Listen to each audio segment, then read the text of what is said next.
कल की वीडियो में हमारी बहुत सारी बातें अधूरी रह गई थी, जो दास बता रहा था कि किस प्रकार से परमेश्वर ने इस दास को इस सत मिशन सात संगति के लिए तैयार किया, कैसे कैसे लोगों से मिलाया, उनकी रहनी करनी से परमेश्वर ने दास को परिचित करवाया। तो कल हम बात कर रहे थे कि अंत में पूज्य परमेश्वर रामपाल जी के छोटे जो कलयुगी भाई हैं महेंद्र जी, वो फिर अपनी टीम के साथ में जयपुर आए और जयपुर नामदान सेंटर पर रात को 10 बजे हमारी मीटिंग शुरू हुई। जयपुर के भी कुछ भगत भाई थे और सुबह 4 बजे तक हमारी बातचीत होती रही, लेकिन बातचीत का कोई नतीजा नहीं निकला। वो मुझे डराना चाहते थे, झुकाना चाहते थे कि हम जैसा कहें वैसा पवन दास करे, और पवन दास इस बात को लेकर दृढ़ था कि जब मैं अपनी जगह सही हूं तो फालतू में झुकने से क्या मतलब। जबरदस्ती झुकना भी जो है कोई वो काम की चीज नहीं है।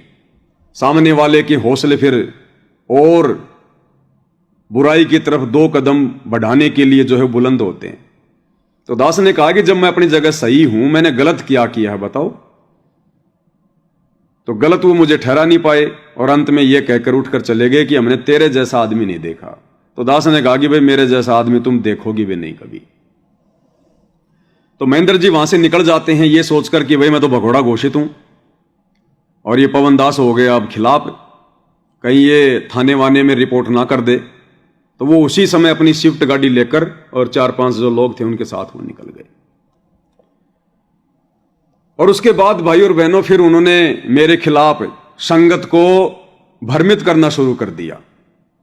उनकी वही पुरानी आदत, गुरुजी के नाम पर लेटर निकालना, आज वकीलों की मिलाई है, वकीलों ने यह आदेश दिया है, और इन्होंने भ्रमणा फैलानी शुरू कर दी कि पवन दास ने और संजय ने गुरुजी की जमानत पर भक्तों से 40 लाख रुपए इकट्ठे कर लिए, नामदान सेंटर से 40 लाख रुपए चोरी कर लिए। जबकि भाई और बहनों वो जयपुर नामदान केंद्र का जो संचालक था भगत प्रहलाद दास, दर्शन में करवा देता हूं, ये भगत प्रहलाद दास जी हैं जो आपके सामने हैं। एक समय मेरी और इनकी जोड़ी बहुत फेमस हुआ करती थी जयपुर में, पवन प्रहलाद। हम दोनों आगे पीछे रहते थे, एक ही मोटरसाइकिल पे घुमा करते थे। कुछ दिन मैंने इनके साथ में काम भी किया था, जो इनका काम था फैक्ट्रियों में जाके कोई मिट्टी वगैरह इकट्ठा करना, लोहे की कुछ काम भी किया था मैंने। उसके बाद फिर आश्रम वालों ने मुझे गुरुद्रोही घोषित कर दिया, तो फिर इन्होंने भी फिर मेरे से दूरियां बनानी शुरू कर दी। तो फिर क्या हुआ कि सतलोक आश्रम की तरफ से मेरे खिलाफ संगत को भ्रमित करने वाले मैसेज आने लगे कि ये गुरुद्रोही हो गया, गुरुजी ने इसको गुरुद्रोही घोषित कर दिया, हमने पवन दास जयपुर वाले की गुरुजी के पास में प्रार्थना लगाई थी, गुरुजी ने उसको गुरुद्रोही घोषित कर दिया, और ये गुरुजी की जमानत के नाम पर भक्तों से पैसा इकट्ठा कर रहा है, पैसा ऐंठ रहा है। जबकि भाई और बहनों ऐसा कुछ भी नहीं था। ये भगत जो प्रहलाद है जयपुर वाला, वर्तमान में इसी के घर पर नामदान सेंटर है, इसके मोबाइल नंबर भी लिखे हुए हैं। दास झूठ बोले तो मेरी जुबान कट जाए। वो सारा सामान मैंने इन्हीं के घर पर लाकर रख दिया था, जो बचा हुआ था। 5-7 हजार रुपए थे, वो डब्बे में बंद थे, और जो कुछ मेमोरी कार्ड वगैरह थे सत्संगों के, भक्तों को चाय पानी पिलाने का सामान था, वो बैटरी और इन्वर्टर, वो भी नहीं रखा मैंने। सारा सामान इनके घर पे लाके रख दिया, पूरा हिसाब किताब इनको दे दिया। केवल मेरे पास एक लैपटॉप था जो मैं 25 हजार रुपए का लेकर आया था सेवा से, राजस्थान के स्टेट कोऑर्डिनेटर उस प्रकाश माड़ी से बात करके, आसूस कंपनी का। क्योंकि उस कंप्यूटर से फिर मैं डीएम कबीरा वाली सेवा किया करता था, मैसेज वगैरह भेजा करता था। तो मेरे खिलाफ इन लोगों ने फिर भ्रमणा फैलानी शुरू कर दी संगत में कि गुरुजी की जमानत के नाम पर भक्तों से पैसा इकट्ठा कर रहे हैं, और ये लोग ना गुरुजी से मिलते हैं, ना गुरुजी के पास में गए। जबकि ऐसी बात नहीं थी भाई और बहनों। उस समय जो संजय दास था दिल्ली वाला, वर्तमान में जो गुरुद्रोही हो चुका है, स्वयंभू गुरु बन चुका है, नरक की टिकट पक्की कर चुका है, उस समय वो बिल्कुल सही था और सही का ही हम साथ दे रहे थे। हमने भक्तों से पैसे जरूर इकट्ठे किए थे, लेकिन कितने? मात्र 80,000 रुपए। और 80,000 रुपए में भी जयपुर में एक भगत जी हैं सत्यनारायण दास, जिनका ये ब्याह शादियों के अंदर लाइट वाइट अगर चली जाती है तो और जनरेटर वगैरह की सेवा देते हैं। वो उनके पास में जनरेटर हैं काफी। उन्होंने 50,000 रुपए दास को दिए, बोला आप किसी को मत बताना, और ये वकील के लिए।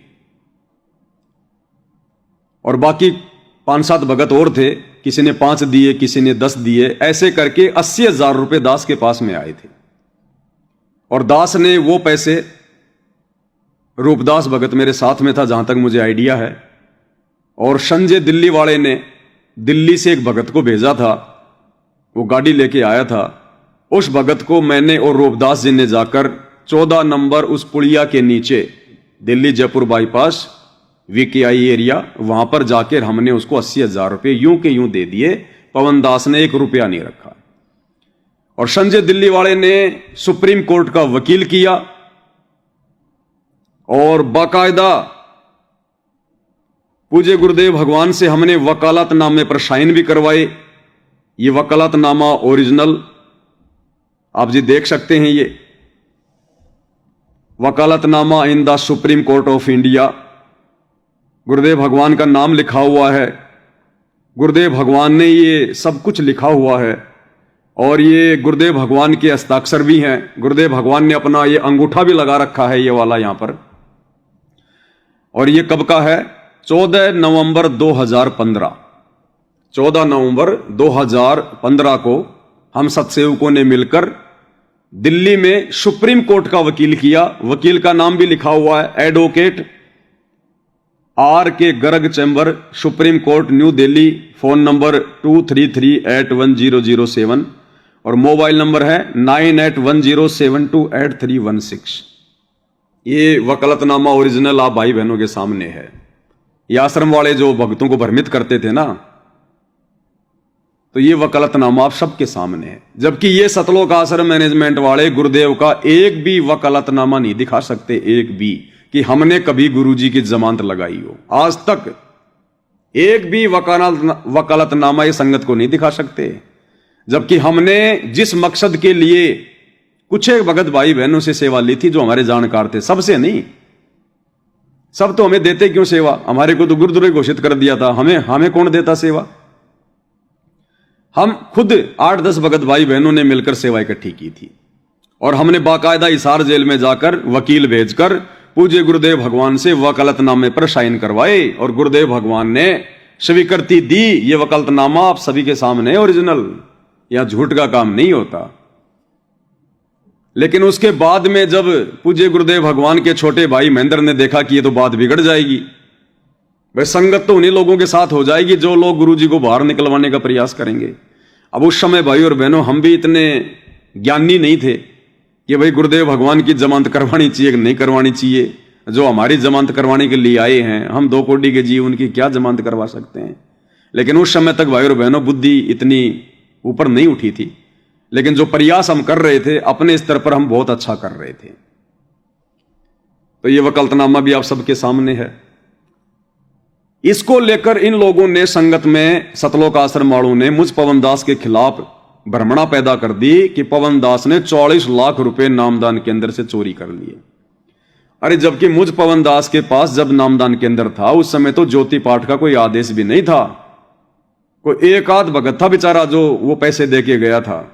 और वो पैसे मैंने एक तो कंप्यूटर ले लिया था, लैपटॉप, एक 25,000 रुपए का बैटरी और इन्वर्टर ले लिया था, चाय पानी का सामान ले लिया था, और तो कुछ लाया नहीं। और 5,000 रुपए बचे हुए थे, वो डब्बे में पैक करके मैंने प्रहलाद भगत के घर पे रख दिए थे। उसके बाद अब आगे का काम उस प्रहलाद भगत का था, कौन पैसा दे रहा है, कौन पैसा ले रहा है। मुझे तो जब जब मैसेज भेजने होते थे, मैं उससे 10,000 रुपए ले लेता था। उसके बाद फिर वो पैसे देने भी उन्होंने मेरे को बंद कर दिए, क्योंकि फिर आश्रम वालों ने उनके ऊपर पाबंदी लगा दी, और उस नामदान केंद्र पर आकर दान पेटी के ऊपर वो ताला लगा के चले गए। क्योंकि इन लोगों को विश्वास नहीं है भाई और बहनों, किसी पर भी। उस प्रहलाद पर भी उनको विश्वास नहीं था, और नामदान केंद्र की दान पेटी पर ताला लगा के चले गए। ऊपर एक छोटा सा छेद कर दिया, जैसे जो गल्ला होता है ना, जो मिनी पिग बैग क्या होता है, जो बच्चे उसमें पैसा वैसा डालते हैं, वैसा छेद कर रखा था। तो भगत भाई बहन उसमें पैसे की पुंगी बना के गोल गोल करके डाल देते थे, और महीने भर में जब वो भर जाता था तो वो राजस्थान का स्टेट कोऑर्डिनेटर आता था, या फिर 2-4 भगतों को जोधपुर से भेजता था। जयपुर वालों पे उनको विश्वास नहीं था, और वो भगत आके फिर वो ताला तोड़ते थे और सारा पैसा लेके रफू चक्कर हो जाते थे। तो फिर आगे की जिम्मेदारी उस प्रहलाद भगत की थी, मेरी नहीं थी। तो प्रहलाद भगत जी ने कहा कि पवन भगत जी, आप तो मेरे साथ रह रहे हो, आपने तो कोई गुरुद्रोही वाला काम किया ही नहीं, आपको कैसे गुरुद्रोही कहें? भगवत देख लो, तुम्हारी आंखों के सामने है। बोला आप ऐसा करो, आप गुरु जी के पास में प्रार्थना भिजवाओ। भाई प्रार्थना कैसे भिजवाऊं मैं? गुरु जी पे तो देशद्रोह का मुकदमा है, आम भक्तों को तो मिलने नहीं दिया जाता, हमारी प्रार्थना कौन लगाएगा? आश्रम वाले मेरी प्रार्थना लगाएंगे नहीं, वो तो मेरे धुर विरोधी बन गए। तो उस समय क्या था भाई और बहनों, परमेश्वर रामपाल जी का कलयुगी परिवार, यानी उनके बेटा बेटी, उनकी जो कलयुगी जो पत्नी है अनारो, और जो महेंद्र का परिवार है, ये बिल्कुल एंटी थे, एक दूसरे के दुश्मन थे। ये बिल्कुल गुरुदेव के परिवार को यह लग रहा था कि सारा का सारा पैसा ये महेंद्र हजम कर रहा है, और गुरुदेव के परिवार की हालत उस समय यह थी बिल्कुल छिन्न भिन्न। मंजू का जो पति था संजय खानपुर वाला, वो भगोड़ा घोषित। मंजू का छोटा भाई मनोज, वो भगोड़ा घोषित। मंजू का बड़ा भाई वीरेंद्र, वो हिसार जेल में। गुरुदेव भगवान हिसार जेल में। उनके घर में कोई व्यक्ति बचा ही नहीं था।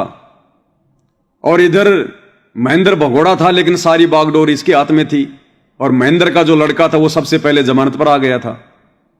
तो इन दोनों परिवारों में आपस में शत्रुता थी, शत्रुता। तो प्रहलाद भगत जी ने कहा कि आप मंजू बहन के माध्यम से प्रार्थना भिजवाओ। तो मैंने कहा ठीक है भाई, मैं प्रयास करूंगा। अब उसी दौरान क्या हुआ भाई और बहनों, एक भगत है गुड़गांव से, डॉक्टर संदीप, दांतों का डॉक्टर है। और जब जब ये धनाना आश्रम में कैंप लगता है दांतों का, तो वो वहां पर उसका मुखिया होता है, डॉक्टर संदीप। थोड़े से दर्शन उसके भी करवा देता हूं भाई बहनों को। ये हैं डॉक्टर संदीप जी, देख रहे होंगे आप इनको, गौर से देख लीजिएगा। ये डॉक्टर संदीप है जो आप देख रहे हैं, ये गुड़गांव से हैं। ये गुड़गांव के कोऑर्डिनेटर थे, और इनके घर पर नामदान सेंटर भी था। जयपुर में इनका कोई एग्जाम था, कोई दांतों का, तो ये जयपुर आए हुए थे। और मेरी चर्चा उस समय संगत में होनी शुरू हो गई थी। और उस समय ये डॉक्टर संदीप महेंद्र का ध्रुव विरोधी, ये गुरुजी के परिवार के संपर्क में था, गुरुजी के परिवार की ओर था ये, और महेंद्र का ध्रुव विरोधी था ये। तो ये उस समय भाई और बहनों जयपुर आया। अब कहां जाए, इसको पता था कि जयपुर में नामदान सेंटर है, तो ये नामदान सेंटर पर आ गया। नामदान सेंटर पर आकर इसने पूछा भाई वो पवन कहां रहता है? तो मैं उस समय जयपुर नामदान सेंटर के पास में था। तो मैं गया इनसे मिलने के लिए, मिला, फिर वहां मैं इसको अपने घर पर लेकर गया। मैं जिस मकान में रहता था वो किसी भगत का मकान था, 2 मंजिल का था, वो रहा नहीं करते थे, तो वो सारा मेरे को हैंड ओवर कर रखा था। तो हम नीचे रहते थे। तो संदीप जी मेरे पास आ गए, और इनको 5-7 दिन जयपुर में रहना था, इनकी ट्रेनिंग चल रही थी। तो ये सुबह खाना वाना खा के नहा धो के अपनी गाड़ी लेके निकल जाया करते थे, शाम को आ जाया करते थे, रात को 2-3 घंटे हम बातें किया करते थे। तो खाना खा के हम टहलने चले जाते थे रोड पे दोनों भाई। उस समय मुझे सारी बातें, इस मैनेजमेंट या आपस में जो राग द्वेष ईर्ष्या, गुरुजी के परिवार में, महेंद्र के परिवार में एक दूसरे के जानी दुश्मन, पैसों को लेकर ये कुत्ता लड़ाई, मुझे सारी बातें बताया करते थे। और मुझे मंजू बहन की ऑडियो भी सुनाया करते थे, जिसमें ये संदीप जी बातें किया करते थे। तो मंजू बहन कहा करती थी कि इस महेंद्र के परिवार को कहां दुख है, कहां तकलीफ है, गुरुजी के जेल जाने से, महेंद्र की औरत तो दांदरे निकालती फिरती है, दांत निकालती फिरती है, इनको कोई गम नहीं है गुरुजी का। सब कुछ इन्होंने अपने कब्जे में कर रखा भाई संदीप। तो ये मुझे आपस में मंजू की और अपनी ऑडियो सुनाया करता था, दिया नहीं करता था, कॉल रिकॉर्डिंग सुनाया करता था। तो मेरी भी बातें समझ में आने लग गई धीरे धीरे कि हाँ भाई ये कितना राग द्वेष भरा हुआ आपस में इस परिवार में पैसों को लेकर। और भी बहुत सारी बातें इन्होंने मुझे बताई और मुझे ये बार बार कहा करता था कि भगत पवन दास, अरे तेरे जैसी आत्मा युगों युगों बाद जन्म लेती है धरती पर, युगों युगों बाद। अब ये मुझे क्यों कहा करता था ये सारी बातें?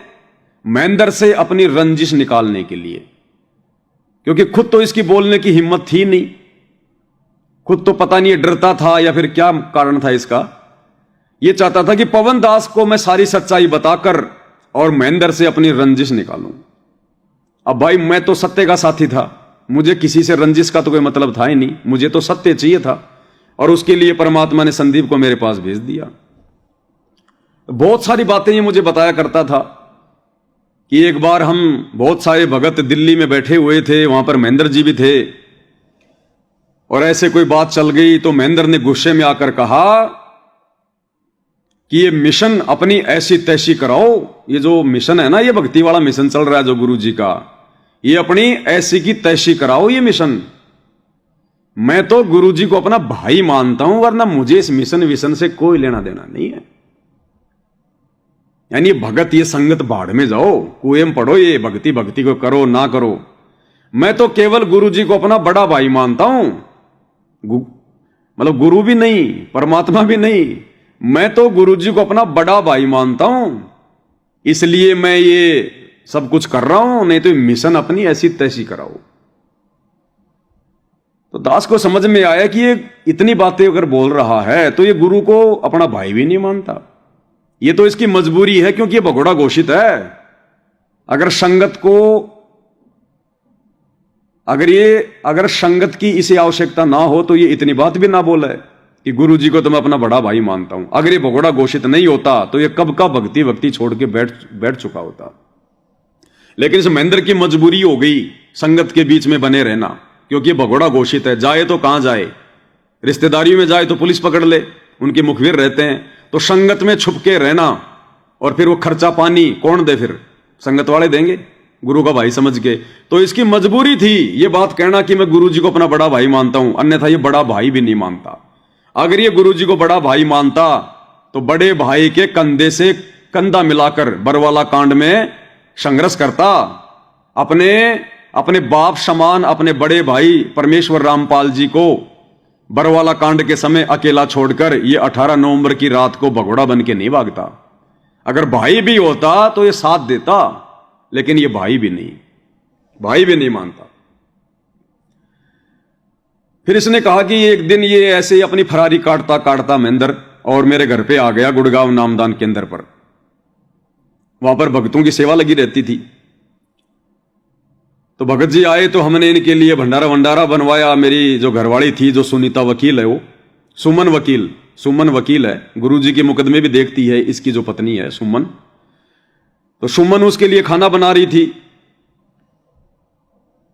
तो दाल रोटी बनाई। तो मैंने क्या किया कि भगत जी को एक थाल में कटोरी में दाल डाल के रख दी गर्मा गर्म। तब तक मेरी पत्नी चपाती बना रही थी। चपाती बनाने में थोड़ा सा टाइम लग गया।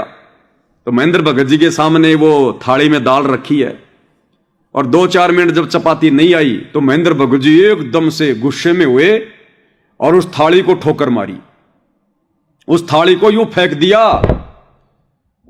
और बोले, ये क्या है ये क्या तरीका है ये? वो चपाती आएगी तब तक तो ये दाल ठंडी हो जाएगी, तुम्हारी चपाती आएगी तब तक तो ये दाल ठंडी हो जाएगी। बोला, देख ले भगत पवन दास, इस महेंद्र का ये व्यवहार है इसका। यो अपना आपने भगत कवय है, यो अपना आपने सारनाम प्राप्त कवय है, गुरु जी का भाई कवय है, ये है इसका व्यवहार।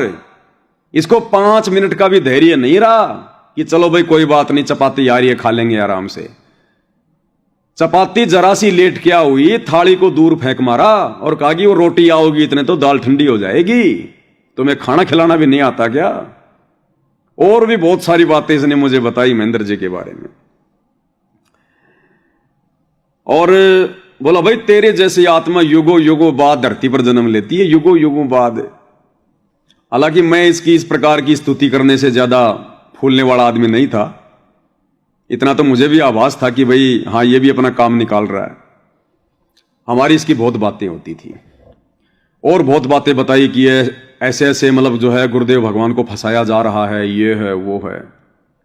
अब उस समय भाई और बहनों 2015 लास्ट या 16 की बात थी, ये शुरुआत की। दिल्ली जंतर मंतर पर धरने हो रहे थे और वहां पर भक्तों की ड्यूटी लगाई जाती थी। बेचारी नादान संगत को बुलाया जाता था। कभी मध्य प्रदेश की संगत आ जाओ 5 दिन के लिए, कभी यूपी की संगत, कभी राजस्थान की संगत। और जंतर मंतर पर ये भक्तों को वहां पर 5-10 हजार भगत एनी टाइम वहां रहा करते थे। अब इसने कहा कि ऐसी ऐसी बात है, गुरुजी की सीबीआई जांच हो नहीं रही। और बोला भाई क्या किया जाए। तो मेरे मन में फिर विचार आया भाई और बहनों, हम लोग खाना वाना खा के, हमारा परिवार तो नीचे था, 2 बच्चे थे, वो छोटे छोटे थे, भगतमती थी और मैं इसके पास ऊपर सो जाया करता था। इसको बेड पे सुलाता था और मैं एक सोफे पे लेट जाया करता था। तो ऐसे ऐसे बात चली तो मेरे मन में इसने ऐसी भावना भर दी तगड़ी वाली कि हमारे गुरुजी की सीबीआई जांच नहीं हो रही। तो मैंने कहा कि भगत जी मैं एक लेटर लिखूंगा गुरुजी के नाम पर, आप गुरुजी तक मेरी बात पहुंचा दोगे? हां बोले भगत पक्का पहुंचा दूंगा। मेरी भगतमती सुमन है वो गुरुजी से मिलाई पे जाती है और सुमन के थ्रू मैं तेरी बात गुरुजी तक पहुंचा दूंगा। तो मेरे को पक्का विश्वास हो गया। तो मेरे अंदर ऐसी प्रेरणा उठी गुरुजी के प्रेम में। मैं रात को तकरीबन 2 बजे उठा, वो तो सो गया भाई, और मैं रात को 2 बजे उठा और नीचे बच्चों के पास गया। बच्चे भी सो रहे थे, बच्चे तो छोटे छोटे थे। बड़े वाला तो कोई होगा तो मुश्किल से 8-10 साल का होगा, छोटे वाला कोई 5-6 साल का होगा। तो भगतमती को मैंने उठाया, उसने लाइट जलाई और मैं वहां बैठकर रोने लग गया। तो भगतमती ने कहा भाई क्यों रो रहे हो, क्या बात हो गई? और मैं सुबह सुबह के रोने लगा और मैं कहने लगा कि अपने कितने नीच प्राणी, अपना बाप जेल में बैठा हुआ है और उनकी सीबीआई जांच नहीं हो रही है। अपन ऐसा करेंगे, जंतर मंतर पर धरना तो चल ही रहा है। बोले हां चल रहा है। तो मैंने कहा मैं कहीं से कोई पिस्तौल का जुगाड़ करूंगा, 10-15 हजार रुपए में कहीं से छोटी सी कोई बंदूक का, कोई रिवॉल्वर का बंदोबस्त करूंगा मैं। और अपन चारों के चारों मेंबर जंतर मंतर पर चलेंगे और माइक हाथ में लेकर मैं बोलूंगा, अपन चारों स्टेज पर रहेंगे कि भाई ये जो निकम्मी सरकार है, ये सरकार हमारे गुरुजी की सीबीआई जांच नहीं करवा रही है, हमारे गुरुजी ने किसी का क्या बिगाड़ा था। मतलब वो भाव थे गुरुजी के प्रति, ज्ञान इतना नहीं था उस समय। और दास ने कहा कि देख ले भाई, सबसे पहले तो मैं तेरे को गोली मारूंगा, स्टेज पर खड़ा होकर मीडिया के सामने यह बात कहकर कि अगर यह सरकार हमारे गुरुजी की सीबीआई जांच नहीं करवाती है तो हमें भी जीने का कोई अधिकार नहीं है। तो यह कहकर सबसे पहले तो मैं तेरे को मारूंगा गोली, और फिर इन दोनों बच्चों को मारूंगा गोली, और फिर मैं अपने आप को गोली मारूंगा। वो हमारी सोच थी उस समय भाई और बहनों कि इस घटना के माध्यम से हो सकता है मीडिया में यह बात आ जाए और मीडिया गुरुदेव की सीबीआई जांच वाली बात को ऊपर उठा दे, और हो सकता है हमारे परमात्मा बाहर आ जाएं, दूध का दूध पानी का पानी हो जाए। यह तो हमें पता था कि हमारे गुरुजी की कोई गलती नहीं है। बिल्कुल फुल टू फुल मूड में मैंने कहा बता भाई तेरा क्या डिसीजन है। तो भगतमती ने कहा कि मेरा क्या डिसीजन है, जो आपका है वही मेरा डिसीजन है। हमारे बाप से बढ़ के हमारे लिए कोई और थोड़ी है, और गुरुजी के अगर सेवा में हमारी जान चली जाए इससे अच्छा और क्या। मैंने कहा ठीक है। अब फिर वो दोनों बच्चे थे, फिर मैंने उनको भी उठा दिया। दोनों उठ गए कि भाई ये क्या हुआ, रात को क्या हो रहा है। मैं रो रहा था। तो बड़े वाले से पूछा भाई ऐसी ऐसी बात है, बोल गोली खाएगा? इसने सोचा कोई मीठी गोली खिलाएंगे, बोला खा लूंगा। फिर छोटे वाले से, छोटा वाला बोला ठीक है, बोलो नींद में, बोला ठीक है, बोलो खा लेंगे गोली। मैंने कहा हो गए चारों तैयार। और फिर मैंने एक लेटर लिखा गुरुजी के नाम पर नीचे बैठकर। मैंने कहा एक पेन लेके आ। वो रजिस्टर लाई, पेन लाई भगतमती, और मैंने फिर एक पूरा लेटर लिखा। परमपिता परमेश्वर सतगुरु रामपाल जी, जैसा भी था, हिसार जेल, गुरुदेव भगवान, मैं आपका छोटा सा नीच शिष्य पवन दास जयपुर से, ऐसे ऐसे गुरुदेव भगवान, आपकी सीबीआई जांच नहीं हो रही है, ये सरकार ध्यान नहीं दे रही है, आप जेल में बैठे हुए हैं। हे परमात्मा, मैं ये चिट्ठी सुमन वकील के माध्यम से आपके पास में भिजवा रहा हूं। परमेश्वर, आपकी सीबीआई जांच का ध्यान सरकार की तरफ आकर्षित करने के लिए मैं ऐसे ऐसे ये कदम उठाने जा रहा हूं। हे गुरुदेव, मुझे हिम्मत देना, मुझे ऐसा ऐसा। मैंने वो पूरा लेटर लिखा एक, और करके उसको गोल मोड़, और मैं ऊपर गया। और मैंने उसी समय उसको जगाया रात को 2:30 बजे। वो एकदम से हड़बड़ा के जगा, बोल क्या हुआ भगत आत्मा, क्या हुआ? मैं को भगत जी, मैंने ये लेटर लिख दिया। और मैंने कहा अब आप बताओ, मेरा लेटर गुरुजी तक पहुंचाओगे या नहीं पहुंचाओगे? बोले क्या लेटर लिखा है? वो तो बोल बाल के भूल गया सारी बातें, और हमारे हृदय में बैठ गई वो बात है। मैंने कहा ऐसे ऐसे लिखा मैंने, और आप ये लेटर मेरा सुमन बहन जी के माध्यम से गुरुजी के पास में पहुंचा दो।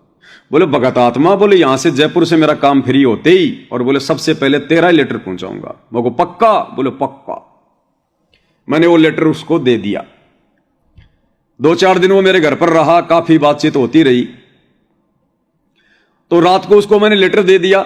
लेटर दे के वो सो गया, और मैं भी अपना उस बेड पे, उस पे सोफे पे लेट गया।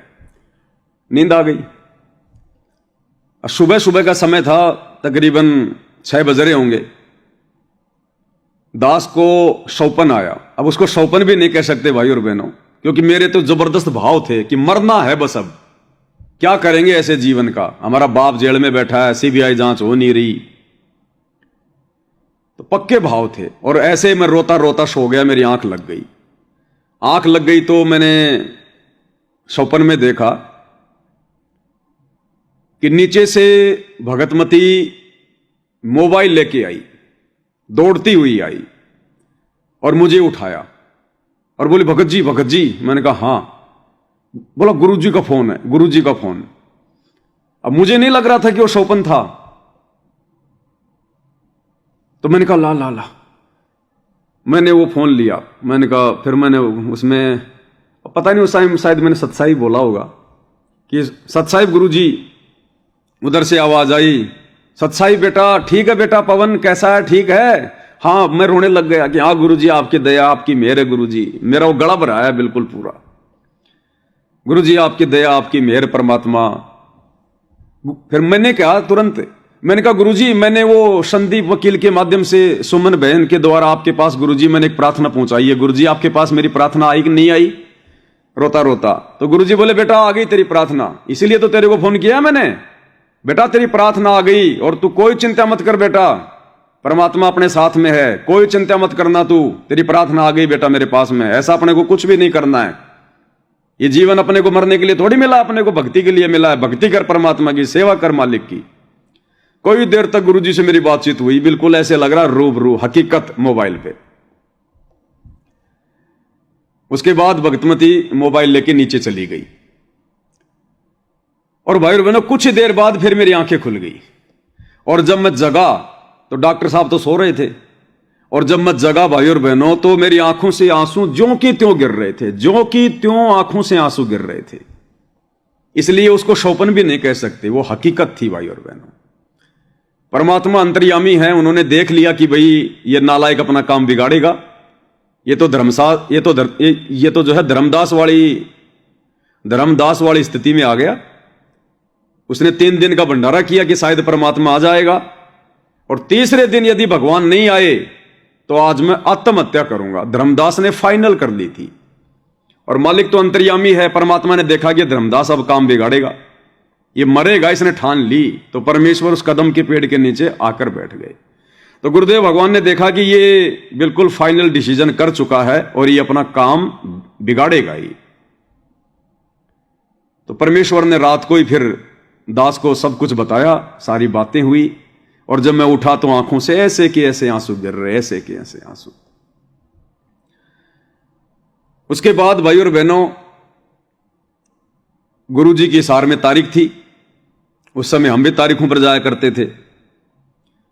तो डॉक्टर संदीप आया हुआ था गाड़ी लेके, और उसकी जो भगतमती थी सुमन, वो भी आ गई थी।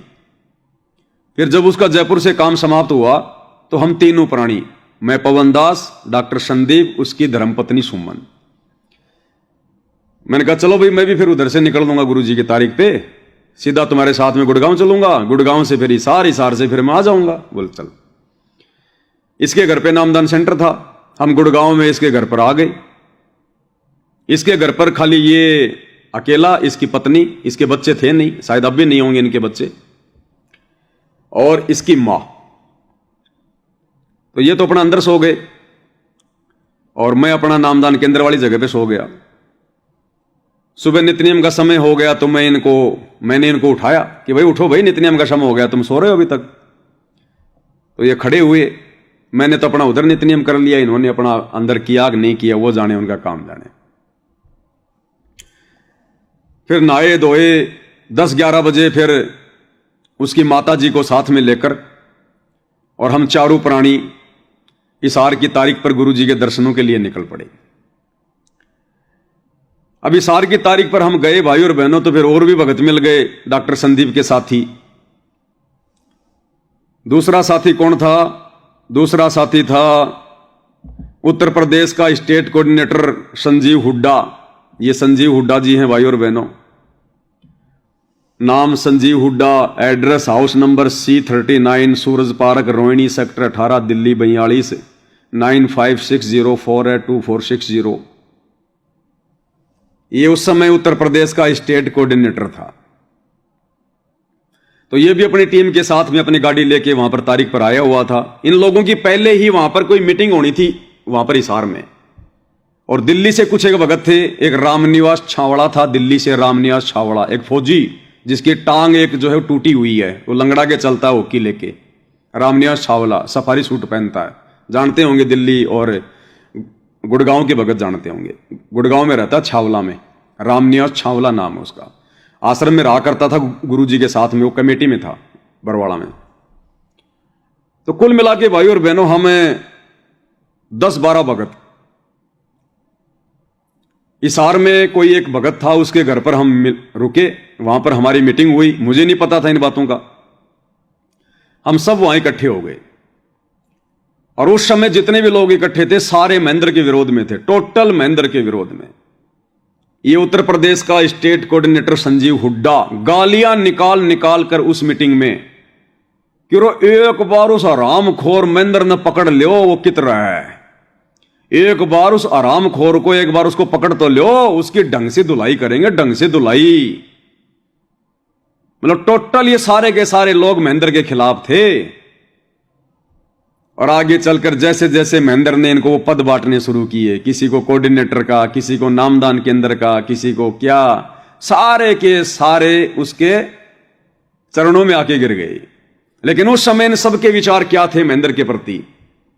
एक बार मिल जाए ढंग से उसकी देह तोड़ेंगे, ये विचार थे सबके। मैं तो सुन रहा था इनकी बातें सबकी। वहां से हमारी मीटिंग हुई, वहां से फिर वापस हम निकले, वहां पर फिर वो संजय भी आ गया।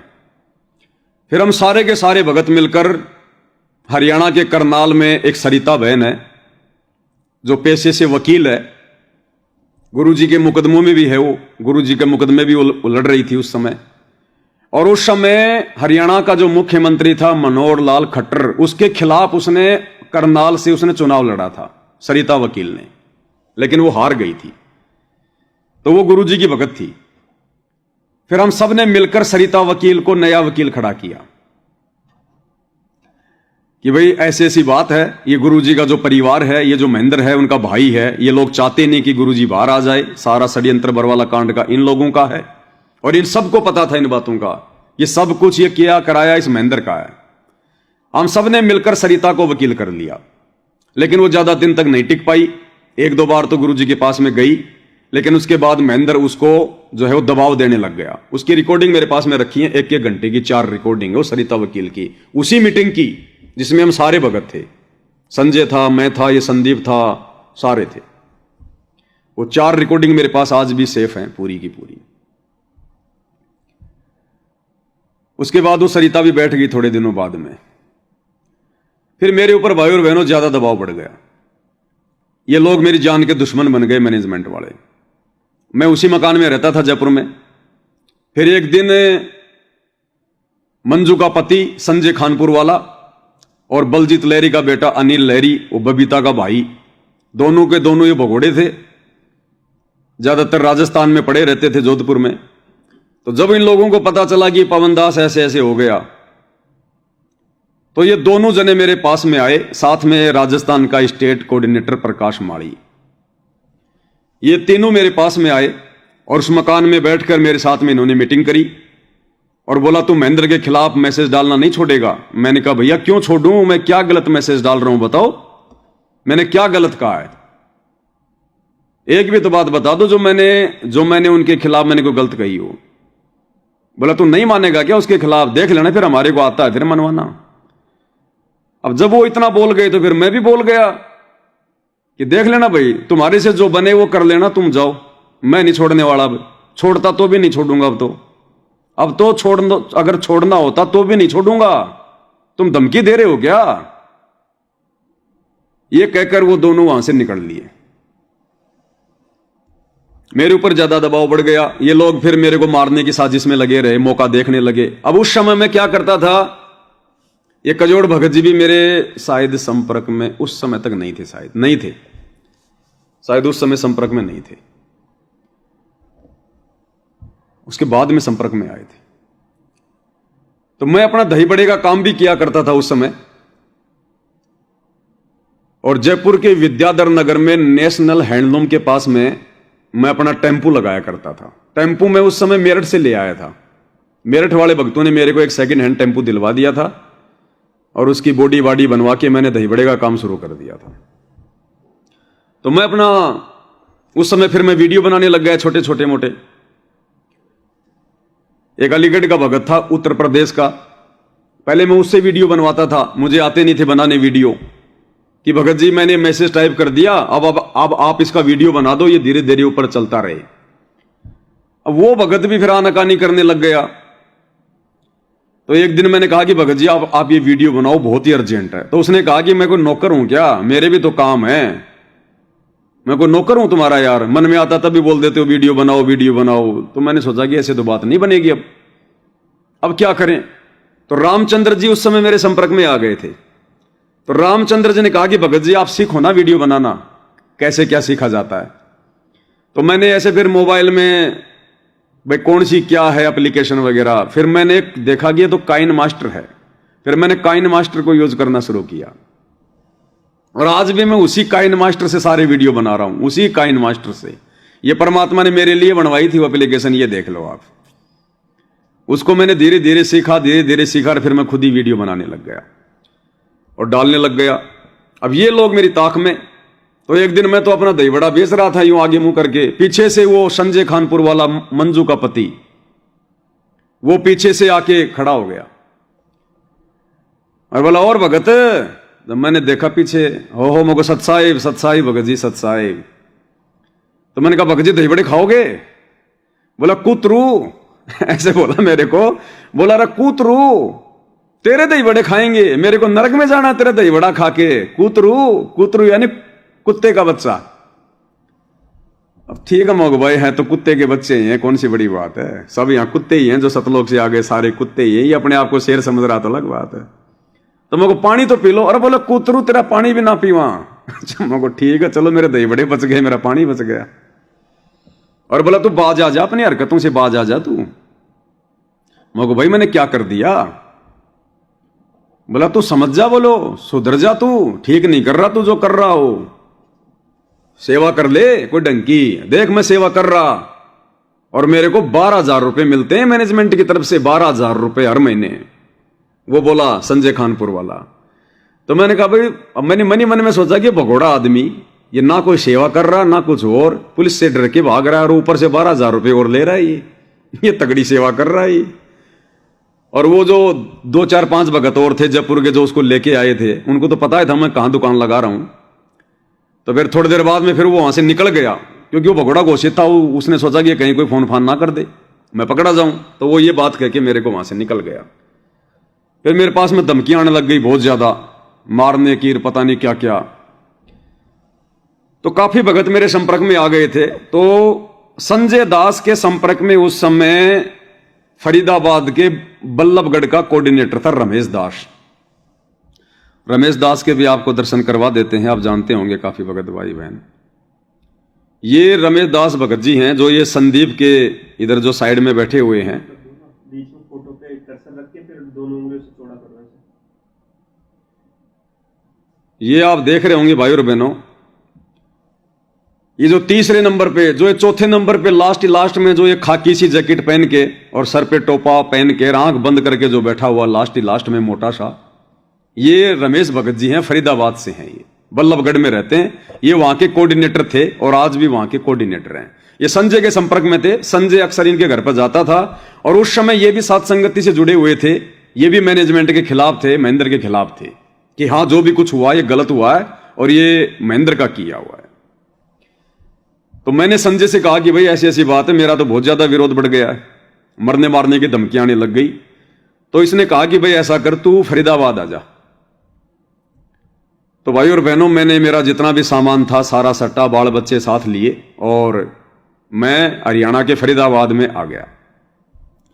रमेश भगत जी भी किराए पे रहता था। इसका बिरयानी बेचने का काम था। इसके पास 2 गाड़ियां थी। एक गाड़ी पे खुद ये बिरयानी बेचा करता था चावल की। तो मेरे को भी इसने एक 2-4 हज़ार रुपए का वहीं पे अपने पास में मकान दिलवा दिया। मेरी भगतमती इनकी बिरयानी बनाने में, गाजर वाजर छीलने में इनकी जो पत्नी थी उसका सहयोग करवा देती थी। बच्चों को हमने स्कूल में डलवा दिया वहां पर बल्लभगढ़ में। और इसके पास एक मारुति वैन और थी। वो मारुति वैन इन्होंने मेरे को दे दी कि भाई एक तरफ तो मैं बेचूंगा बिरयानी और आगे जाके कोर्ट के पास में सेक्टर 12 में बल्लभगढ़ में शायद वहां पर कोर्ट था कि वहां पर तू बिरयानी बेच। तो इसने वहां पर गाड़ी लगवा दी। 1-2 बार मेरे साथ में ये चला गया।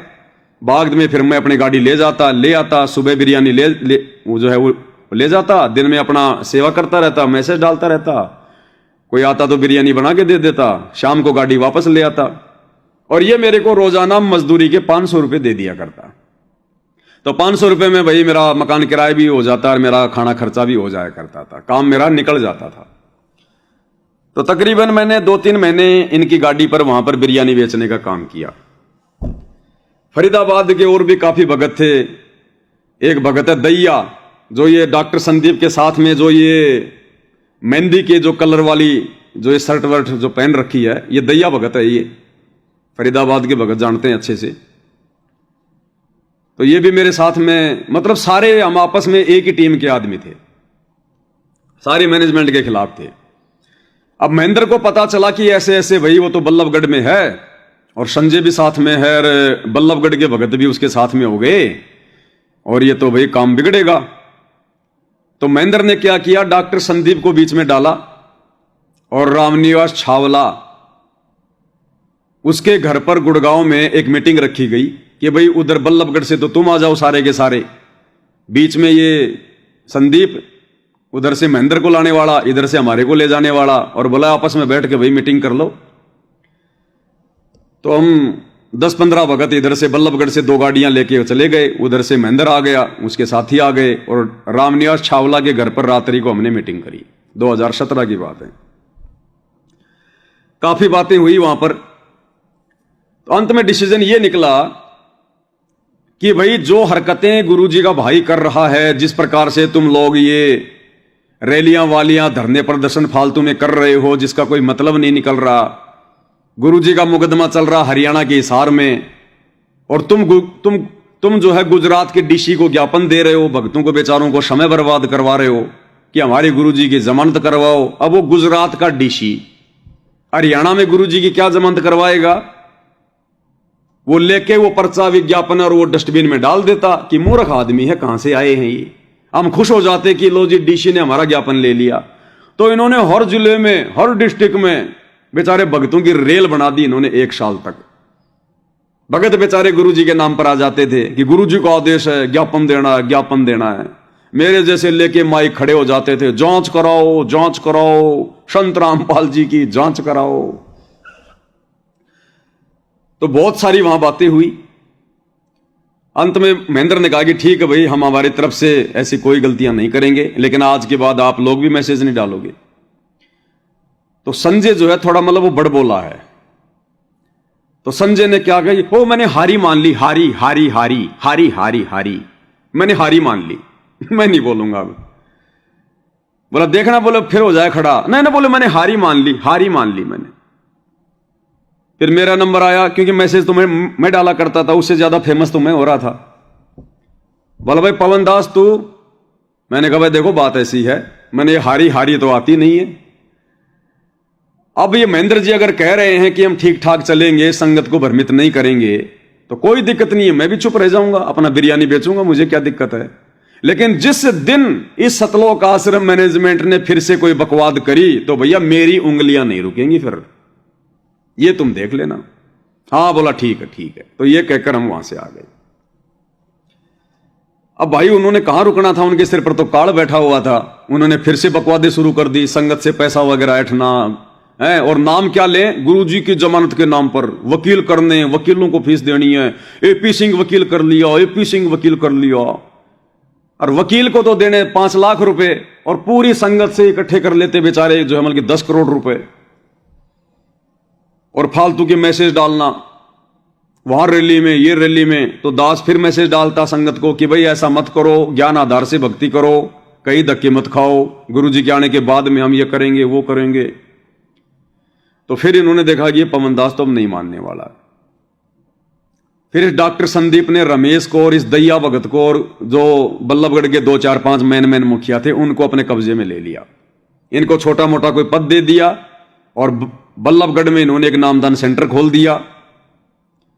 और अब ये फिर मेरे को ये शिक्षा देने लग गया, ये रमेश दास जिसकी मैं बिरयानी बेचा करता था। अरे के रख्या पवन दास भाई, के रख्या इन बातों में, के कर रहा है यार तू, के मैसेज डाला, के सच्चाई है यार। अरे यार छोटी सी ऑडियो है, सुना देता हूं भाइयों को। मेरे पास सबूत सबके हैं भाई और बहनों, मेरे पास में प्रमाण सबके हैं। तभी तो ये डर रहे हैं कि पवन दास समझौता कर ले। इनको पता है कि जिस दिन पवन और परमेश्वर रामपाल जी कोर्ट में आमने सामने होंगे तो सारी बातें खुलेंगी, उस समय हमारा क्या होगा। इसलिए ये मुझे मारने का पूरा प्रयास कर रहे हैं कि तारीखों पर इसको टपका दो, या फिर ये समझौता कर ले और ये पीछे हट जाए। तो ये रमेश जी हैं भाई और बहनों, रमेश जी की 7 मिनट की ऑडियो है, क्योंकि फिर इनकी और मेरी दाढ़ नहीं गली, ये मेरे विरोध में आ गए। अब मैंने तो सोचा भाई ठीक है भाई, अब इसकी मनसा जाहिर हो गई है, ये तो महेंद्र के चक्कर में आ गया, इसको तो मिल गया पद यहां के कोऑर्डिनेटर का, इसको तो मिल गई मान बढ़ाई। तो फिर मैंने क्या किया भाई और बहनों, फिर वहां से मकान खाली किया, वापस फिर मैं जयपुर आ गया बच्चों को लेके। आने के बाद फिर मैं तो वही अपना मैसेज डालना, भक्तों को सच्चाई बताना। अब ये हो गया फिर मैनेजमेंट का पिट्ठू, और इन्होंने फिर मैनेजमेंट के कहने पर, क्योंकि मैं फिर सबको मैसेज डाला करता था, फिर इसने एक दिन मेरे को फोन किया और फिर मुझे ज्ञान देने लगा। हेलो, कौन बोल रहा है भाई? पवन दास जयपुर से। पवन रमेश बोल रहा हूँ भाई, बल्लभगढ़ से। हाँ भाई साहब, सच साहब जी भगत जी। सच्चाई जी भगत। क्या हो रहा है ये? हाँ भगत जी, क्या हो रहा है मगर ये कौन सा बड़े भैया? जो आप लोग कर रहे हो? हम लोग क्या कर रहे हैं भगत जी, हम तो वही कर रहे हैं जो परमात्मा ने सिखाया। क्या सिखाया है? सच कहना और सच की राह पे चलना। अरे पवन क्या सच है यार? बता दो भगत जी, आप बता दो, हम तो आपकी मान लेंगे बड़े भैया। क्या सच है मतलब कुछ, मतलब मैं क्या बताऊं, मेरे पास शब्द नहीं है क्या कहूं, क्योंकि हम अच्छी तरह एक दूसरे साथ रहे हैं, जानते भी हैं सारी बातों जानते हुए, और आप लोग ये नहीं सोच रहे जीवन कैसे नरक बना रहे हैं, जीवन का क्या हो जाएगा, कैसे मतलब क्या बीतेगा हमारे साथ है। डर नहीं लगता यार? भगत जी बहुत डर लगता है बड़े भैया, बहुत डर लगता है। पहले नहीं डरते थे, जब से परमात्मा की शरण में आए खूब डर लगने लगा। नहीं, डर लगा तो मेरे भाई रंगा नहीं करो बिल्कुल। तो बताओ भगत जी, फिर ये भक्ति में राजनीति का क्या मेलजोल है? अरे यार, जो करेगा कुएं में पड़ेगा, अपने आप में बचाओ मेरे भाई। नहीं भगत जी, देखो भाइयों को बताना समझाना भी तो हमारा फर्ज है ना। अब आपने मुझे फोन कर दिया। कहाँ की ठेकेदारी है? ऐसा है, मैं स्वयं जेल में गया था। अच्छा, हाँ हिसार जेल में? हाँ, जिस दिन गोदा रिटायर हुआ है ना, कब? 31 जून 2017। अच्छा हाँ, मैं स्वयं गया था। अच्छा करीब 2-3 मिनट के लिए। अच्छा, हाँ, फिर? जो भी है ना, जो कर रहा है वो अपने कर्म फोड़ रहा है। नहीं, आप गए तो आप वहाँ गुरु जी से मिले, आपने कुछ सवाल जवाब किए, आपने कुछ पूछताछ करी, गुरु जी ने कुछ बताया? यार मैं नीच हूँ क्या, मैं दुष्ट हूँ क्या, मैं सवाल पूछूंगा? गुरुजी के सामने इतनी औकात नहीं, मैं सवाल जवाब करूंगा? तो भगत जी, आप तो खाली मिलके तो आए हो, फिर कोई बात थोड़ी कही आपको परमात्मा ने? आम आदमी है क्या, नदान है क्या वो? भगत जी तुम्हारी नजरों में काम आदमी, हमारी नजरों में तो भगवान है वो। नहीं, फिर तो आश्रम में भी फिर तो भक्तों को कमांडो उसी ने बनाए होंगे। तुम भी कमांडो बने हुए थे? बिल्कुल बने हुए थे, जानने था उस समय। फिर कहाँ से आया? अब आ गया, परमात्मा ने बुद्धि दी, अब आ गया हमें उन चीजों को सोचने समझने की शक्ति। परमात्मा कहाँ मिल गए तुम्हें उसके बाद? हैं? जब तो परमात्मा मिलते थे उसके बाद कहाँ मिल गए तुम्हें? परमात्मा तो साथ ही रहते भगत जी, हमेशा साथ रहते हैं मालिक तो। ये सिखाते हैं? नहीं, हमने कुछ गलत क्या किया भगत जी? बता दो, हमारा एक भी कोई पॉइंट बता दो कि हम उस पॉइंट पे हम गलत चल रहे हैं। पवन भगत जी, 100 गलत है, 100 टोटली, एक भी ठीक ना है। भगत जी कैसे गलत है? कोई पॉइंट तो बताओ, एक 100 की 100 तो आपकी बात मान। तुम्हारा ऐसा है, भगवान ने ये कही है भैया, जो जैसा करा वैसा पाओगा। नहीं, तो भगवान ने ये भी तो रामपाल महाराज को। भगत जी, हम भी वही समझ रहे हैं जो उनको आप समझ रहे हो, हम कोई अलग नहीं समझ रहे हैं उनको। अगर उनको मैं तुमको अलग समझते ना, क्या समझते हो? अगर हम उनको अलग समझते तो ना हमें भक्तों से कोई लेना देना होता, ना हम कोई इस पचड़े में पड़ते। मेरी बात तो बताओ, क्या समझते हो आप? परमात्मा समझते हैं भाई। पर परमात्मा कौन मिसगाइड कर सकता है यार? तुम बड़ी छोटी बातें करते हो। नहीं, तो हम ये थोड़ी कह रहे हैं कि भाई किसी ने परमात्मा को मिसगाइड कर दिया, हम तो ये कह रहे हैं कि मैनेजमेंट वाले भक्तों को मिसगाइड कर रहे हैं। भगत थोड़ी परमात्मा है। तो भगवान छोटा होगा, मैनेजमेंट बड़ी होगी? नहीं, फिलहाल तो मैनेजमेंट के हिसाब से तो ये हो रहा है, भगवान को तो बहुत ही छोटा मान के चल रहे हैं वो लोग। नहीं, तुम मान रहे हो? नहीं, हम नहीं मान रहे भगत जी। हम बताइए, हमने कौन से पॉइंट? तुम कह रहे हो भाई मैनेजमेंट डिमांड नहीं करवा रही, गुरु जी को ऐसे रखा था जहाँ बीड़ी पीने वाले रहते हैं, गुरु जी वहाँ बहुत दुखी हैं। बिल्कुल तो परमात्मा कहाँ होगे वो? सत्य है भगत जी, परमात्मा 5 तत्व के शरीर में है, काल लोक के संविधान के अंतर्गत है परमात्मा। वो एक आम संत आम भगत की लीला करते हैं, क्या आपको इतना भी नहीं पता बड़े भैया? तो फिर वो दुखी हो सकते हैं? तो आप उन्हें परमात्मा मान रहे हो उस हिसाब से कि वो जेल में दुखी नहीं हो सकते, तो फिर वो जेल में क्यों गए? फिर उनको जेल में किसने बैठा दिया भाई? मर्जी उनकी कही जा सकते वो। उनको को जेल में परमात्मा कहाँ हो गए? फिर तो एक आम आदमी हो गए वो। और किसी को जेल में कहीं बैठा देगा तो भगवान कहाँ होगा? तो आम आदमी है वो। आप तो रामकृष्ण भी घटिया समझ रहे हो भगवान को। भगत जी, यही तो चीजें समझनी है ज्ञान से। अरे कभी इसी जाओ ज्ञान, या क्या ज्ञान है यार? जब तुम भगवान को मुंह वाले छोटा मान रहे हो तो ज्ञान कहाँ रहेगा फिर? तो फिर भगत जी, भगवान को कोई दुख नहीं है, तकलीफ नहीं है, कोई जेल नहीं कर सकता, तो फिर उनको बाहर क्यों निकाला जा रहा है? फिर क्यों वकील कर रहे हैं? बैठे रहो अपने अपने घर पे सब।